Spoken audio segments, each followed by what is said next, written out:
I started cycling without knowing what the pros did. I started cycling for a love of riding a bike. I can remember the race that got me kind of hooked on racing, you know. It's what I wanted to do. That was when I seen Paris-Roubaix when Sebastian won. Ciao Mark. Ciao Fabio. Ciao Mark.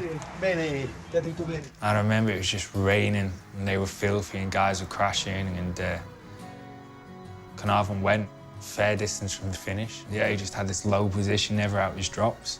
And he came into the velodrome and he rubbed his jersey to display the sponsor, which is my team now, you know. It wasn't Ethics Quickstep then, but it's still Quickstep. And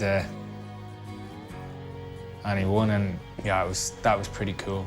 From then I was like, I want to be a classics rider. I can win Roubaix one day. But I really believe it's a race that I still kind of dream of.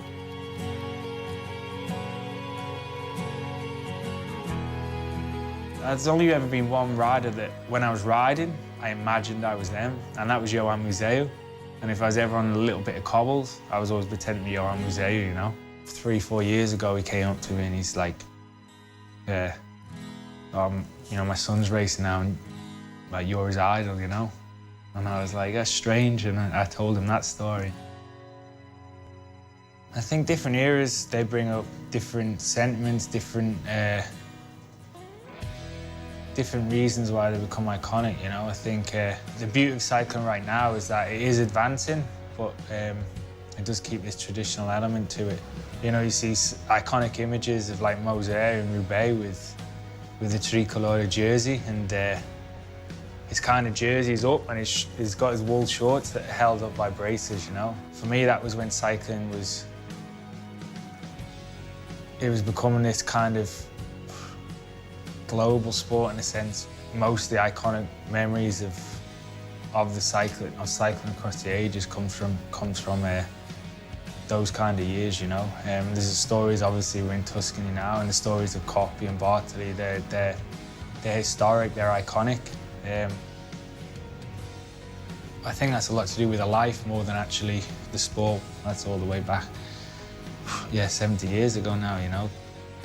There's so much to take from everything. When Eddie Merckx was riding, he wasn't thinking, oh, you know, I've got wool shorts. You know, that was how it was then. But when you look back, you know, yeah, they were pretty hard. The one thing that the majority of riders across the eras can take in common is the fact they just like riding a bike. There's ways you can push yourself on a bike that I don't think you can do in any other kind of pastime or sport. You know, when I started, cycling was more than niche, you know? Not many people did it at all. Now in the UK, there's just been this kind of rise of cycling, and it's incredible to see. It's incredible to kind of feel part of that.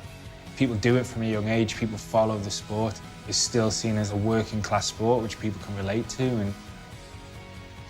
And yeah, here in Italy, you get the old men, they come up and they'll say, oh, you should have done this, you should have done that, which it's quite amusing.